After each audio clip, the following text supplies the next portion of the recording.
What was the worst thing you did as an active teenager? I messed up big time by putting my porker in a coconut.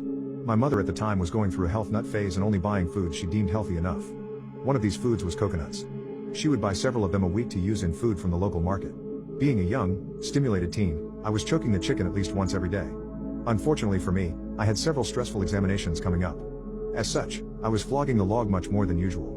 One day I heard my mother say she was going to be out for pretty much the entire afternoon. Lustful and curious, I decided that it would be a fantastic idea to switch things up, and try doing it with a coconut. Honestly, to this day I can't fathom why I thought that would be a good idea, but my train of thought back then was clearly somewhat clogged.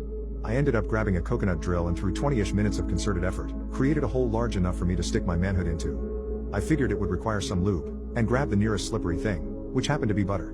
It was amazing. For the next week the coconut was my savior. Whenever I wanted to get off, I'd simply take it out and use it, adding more butter and goo each time.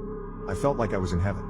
Now before I continue I'd best mention that at the time, our area was experiencing quite humid, muggy weather which exacerbated an already existing fly problem. Disgustingly fat, bloated flies were commonly found around our house and the exterminators couldn't really do anything because it was a localized problem that would go away in the winter.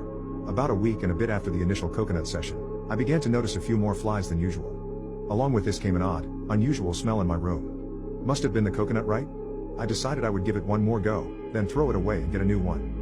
I have made a lot of mistakes in my life, this was by far the worst.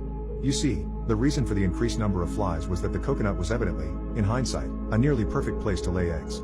As I used the coconut one last time, I began feeling a wriggling sensation. Puzzled, I took it off and to my horror, saw I was covered in tiny maggots.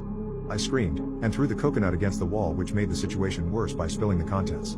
I sprinted to the bathroom and immediately puked in the shower. I spent hours cleaning myself up, and even longer cleaning up the mess I had made. I had never in my life seen something so disgusting, and I was certain I would never do anything like that again. Ever again.